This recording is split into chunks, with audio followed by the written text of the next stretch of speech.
ለዘመነ ካሴ ልጄን አልድረም አልክ ለእስክንድር ነጋ ልጄን አልድረም አልክ እነሱን የነሱ በባዶ እግሩ ልብሱን ጥሎ ጭቃ የሆነ እድፍ ለብሶ ደቀቀን ወርሶት ቅማል እየበላው ጫካ ገዳም ውስጥ የሚኖረው አማራ አይደለም ኦኬ እንደዛ የተሰበከው አማራ ሳልሆን እኔ ትክክለኛውና አጥንቼ ተመራምሬ በነገዴ በአማራነቴና በሰውነቴ ብቻ በዚህ ዓለም በመኖር በመነገድ በማረስ በመስራት በመለወጥ መኖር የሚችል አማራ ስለዚህ እኔን አማራን አህያ ቆማጣ አማራ ደንቆሮ አማራ ምንም የማይገባው አማራ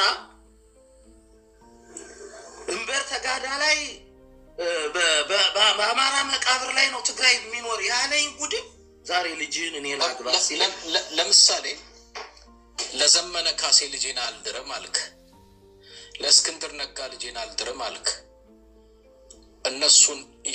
እነሱንስ የተጠየፍከው ለነሱስ ልጅህን ማትድረው ምክንያቱ ምንድነው? ታንክ ዩ ጥሩ ጥያቄ ነው ይድማ እንደውላ እስክንድር ሚስቱ ትግሬ ናት ትግሬ ስለሆነች የእስክንድር ልጅ የኔን ልጅ ማግባት አይችልም ነውር ነው በእኛ በአማራ የእስክንድር አማራን አሁን እስክንድር አማራነቱን አትቀበለው ሚስቱ ትግሬ ናታ ልጁ ትግሬ ነው ከዚህ በፊት የነበረው ስለዚህ አማራነቱን አትቀበለው አልቀበለው ይኸውልህ ለምን መሰለህ ከዚህ በፊት ከትግሬ የተወለዱ አማሮች ከትግሬ የተወለዱት እንደምታውቀው ሲያትል ዋሽንግተን አንድ ትግሬ አማራ ሚስቱን ከአማራ የወለዳቸው ልጆቹን በሽጉጥ ጨፍጭፎ አይ ቲንክ ፖሊስ ገደለው መሰለኝ ሌላ አንድ ከዚህ ዋሽንግተን ዲሲ ነው ምናምን እንደዚሁ ሚስቱ ትግሬ ስለነበረች ገድሎ እስር ቤት ይገባል አንድ ትግሬ ገድሎ ኢትዮጵያ ይገባል አንድ ትግሬ ባህር ዳር ውስጥ አጎቱን የናቱን ወንድም ገድሎ መቀሌ ይሄዳል አይገባኝ አይደለ ላንተ የእስክንድርም ልጅ ነው ማለት የእስክንድርም ልጅ ነገ የኔን ልጅ ብሰጠው እቺ አማራ ናት የኔ ልጅ ብሰጠው የእስክንድር ልጅ ገድሏት መቀሌ ይሄዳል ኦኬ የትግሬ ዘር አለው ስለዚህ የትግሬ ዘር ያለው ለምሳሌ ዘመነ ካሴስ አገው ነው ራሱ ነው ያለ እኔ አላልኩ ራሱ እኔ ኩሽ ነኝ አገው ነኝ አማራ አይደለው ዘራችን እስከ ጎንደር ድረስ ይሄዳል ምናም ብሎ አገውነት ዘር የቆጠረው ስለሆነ አይደለም ስለዚህ አማራ ላልሆነ ሰው ነው በአጠቃላይ አማራ ላልሆነ ሰው ላንተ ዘመነ ካሴ አማራ አይደለም እኔ አይደለም ያልኩት ራሱ ነው ያለ እኮ ነው ማለት ራሱ እሱ አሁን አንተ አትቀበለውም ያ አማራ አማራ ታገለው ቢለው አይ ለአማራ ነው የምታገለውማ አይወለ ልክ ፋኖ ሲፈርስ ፋኖ ወደ ትግል ሲገባና ጦርነቱን ሲያፋፉመው እንዳለ ኢትዮጵያኒስቱ ፈርሶ ወደ ፋኖ ነው የተቀላቀለ ለዛ ነው የፋኖ ትግል የግመል ሽንት የሆነኮ ኢትዮጵያኒስቱ ገብቶ ነው እንደነ እስክንድር እንደነ ዘመነ እንደነ ፋሲል የኔ ዓለም እንደ ምናምን እንደዚህ ያለው ዲቃላው ይሄ በቅሎ እየደገባ ፋኖ ሚረዳ መስሎ ፋኖ በተነው ወደ ኋላ ጎተተው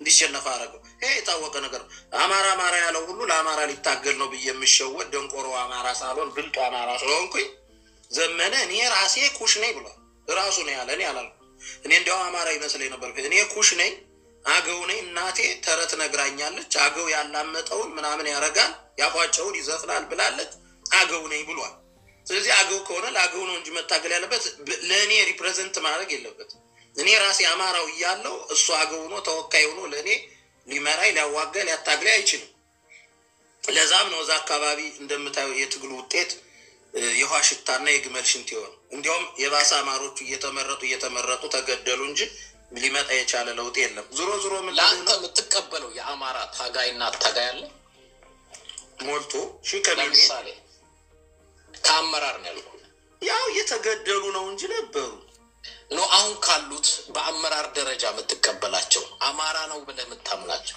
ያ ይኸውልህ እነ መሳፍን ተስፉ እና አራጋው እንዳለ እነ ብርሃኑ ነጋ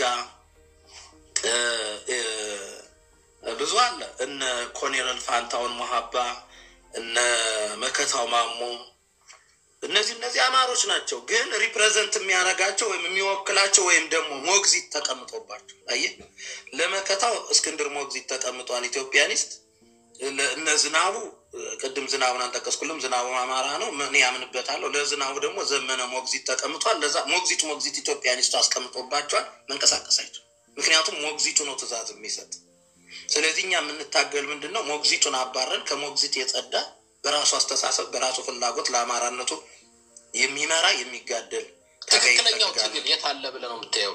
ጎጃም፣ ሸዋ፣ ወሎ፣ ጎንደር የትኛው ነው ትክክለኛ ታጋይ ያለበት የምትለው? ያው እንግዲህ ሸዋ ላይ ሁሉም ያለው ትክክለኛ ነው፣ ግን እንዳልኩ ሞግዚቶቹ ሂደው አስረው ይዘዋል። አየህ ለምሳሌ ጎጃም ያለው ትክክለኛ ነው፣ ግን ዘመን አስሮ ይዟል። ሸዋ ላይ ያለው ትክክለኛ ነው፣ እስክንድር አስሮ ይዟል። ጎንደር ላይ ያለው ትክክለኛ ነው፣ እንትና ይሄ ስኳዱ ማነው የምትለው አስራደ ጌታ አስራደ አስሮ ይዟል። እነዚህ ኢትዮጵያኒስት ናቸው። አይ አስረው ይዘውታል፣ እንዳይንቀሳቀስ አድርገውታል። ለዛ ነው አሁን መንቀሳቀስ ያልቻለው። ሞግዚት አለው እያሉ ሁሉም ሞግዚት ስላለው ነው እንጂ ሞግዚቱ ቢወጣ ያሸንፋል። ጀነራል ተፈራንስ? ጀነራል ተፈራ ትግሬና አገው እኮ ነው። ያው ሰምተዋል፣ መጽሐፉ ላይ ጽፎታል። ኦኬ መጽሐፉን አላነበብከው? ማንባቢ ነው እኮ ስላልክ ነው። ስለዚህ ቅድም እኮ ወዳልኩህ እየመጣህ ነው። አማራ ትግል ውስጥ አማራ የሚባል የለም። ወይ አገው ነህ፣ ወይ ሽናሻ ነህ፣ ወይ ቅማንት ነህ፣ ወይ አንዱ ነህ እንጂ አማራ የሚባል የለም። እሱ ላይ ይኸውልህ ምን መሰለህ እድመን ትክክል ነው። ይኸውልህ ምን መሰለህ አማራው ሳይለንት ነው፣ ቀስ ያለ ነው፣ ብዙ አይቸኩልም። በዚህ ላይ ደግሞ ትሬንድ አይደለም። እነዚህ ግን ማይኖሪቲዎቹ ትሬንድ ስለሆኑ አሁን ተፈራ ከወያኔ ከደርግ ጊዜ ጀምሮ ከኢዲን ጀምሮ መሪ ነው። አየህ መሪ ነው። አንድ ተፈራ ብቻ ነው ይህን ሁሉ አማራ የሚመራው። አየህ አንድ አገውና ትግሬ የተወለደ ግን ምንድነው አንተ እንዳልከው አሁን አይ እነዚህ ከመሩማ አማራ የሚባል የለም ልትል ግን አችልም። ምክንያቱም ትግሬ ለራሱ ማይኖሪቲ 1 ሚሊዮን 2 ሚሊዮን ገና በቁጥር ያልሞላ አማራን ዶሚኔት አድርጎታል። አገው ገና 500 እና 600 ሺህ ያልሞላ አማራን ዶሚኔት አድርጎታል ብለህ ግን አይ በቃ አማራ የለም አገው ነው ወይ ትግሬ ነው ልትል አችልም። ለራሱ እንኳን 1 ሚሊዮን የማይሞላ 80 እና 90 ሚሊዮንን አማራ አይ በቃ የለም ትግሬው ዶሚኔት አድርጎታል ልትለው የምትችል አይደለም። ገባ? ግን ምንድነው ተመዳድበው አፈቀላጤ ስለሆኑ ካድሬዎች ስለሆኑ ባንዳዎች ስለሆኑ ሰልጥነዋል። የከተማ ልጅ ሆነዋል። በጠላ ቤት ባረቂ ቤት ያደጉ ናቸው። ተሽቀዳድሞ ይኸውልህ እስክንድር ከአሜሪካ በሮ ሄዶ ነው የአማራን ትግል ሊመራው ሄደ። አንድ እስክንድር ያን ሁሉ ሚሊዮን አማራ ሞኝ አድርጎት ሊመራው ከአሜሪካ ተነስቶ ሄደ። አንድ ዘመነ ጎጃም ላይ ያለውን በሙሉ ጠርግጎ ያዘው። አየህ ይሄ ማለት ግን አማራ የለም በቃ አማራ ስለሌለ ነው። እስክንድር አማራ ካልሆነ ዘመነ አማራ ካልሆነ ተፈራ አማራ ካልሆነ አማራ እኮ የለም ልትለው የምትችል አይደል። ተሽቀዳድሞ ስለሚይዙ ነው። አየህ ተፈራ ማሞ ተሽቀዳድሞ ያዘ። ግን መጽሐፉ ላይ አስቀምጧል። እኔ ትግሬና አገው ነኝ ብሎ ያን የወልቃይቱ ትግሬ ታውቀዋለህ መቼም አንተ ታውቀዋለህ። አባቱ ራሱ ተናግሯል። ይሄ ማን ነው የምትለው ደመቀ ዘውዱ አባቱ ራሱ ተናግሯል። እኛ ናይና ናይ አዱ ናይኔ ሁሉም ትግራዋይ እየብሎ ትግራዋይ ይዮች ነን እኛ። ስለዚህ ወልቃይትም የሚመራው ትግራዋይ ነው ያልከው ዘውዱ ትግሬ እኮ ነው። ደመቀ ዘውዱ ልንገር ስለ ደመቀ ዘውዱ በወልቃይት ትግል ላይ በአማራ ትግል ላይ ምንም አይነት አስተዋጽኦ የለውም። ከማንም ላይ ጥይት አልሳበም። በየትኛውም የአማራ ትግል ላይ አልተሳተፈም። ግን የትግሉን ክሬዲት ወስዷል። አየው ለምን ካልክ ሴታፕ ተደርጎ መጀመሪያ የአማራ ትግል እንደሚነሳ ጥያቄው እንደሚመጣ ህዝቡ እንደሚያምጥ ስለታወቀ ደመቀን አምጥተው ሴታፕ አድርጎ አስገቡት።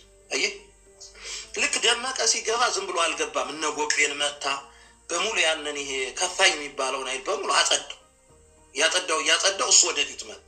አየህ ከዛ የተፈለገው ምንድነው ወልቃይት ወደ አማራ እንዳይመጣ ወደ ትግራይም እንዳይሄድ ደመቀ ዘውዱ ሴታፕ ተደርጎ ይመጣ። አየህ ከዛ ትግሉን በሙሉ ያዙ። ለምሳሌ የወያኔ ወታደሮች ጎንደር ሂደው ጥይት ተኮሱበት፣ ቤቱን ከበቡት፣ ተገደሉ ተባለ። አንዱንም አልገደለም እሱ። እንዲያውም እሱ የሚል ምንድነው በህገ መንግስቱ ነው ጉዳይ የሚፈታ፣ እኔም መታሰር ነው ያለብኝ፣ ህገ መንግስቱ ነው መፍታት ያለበት እኔን እንጂ አታስመልጡኝ ነው ያ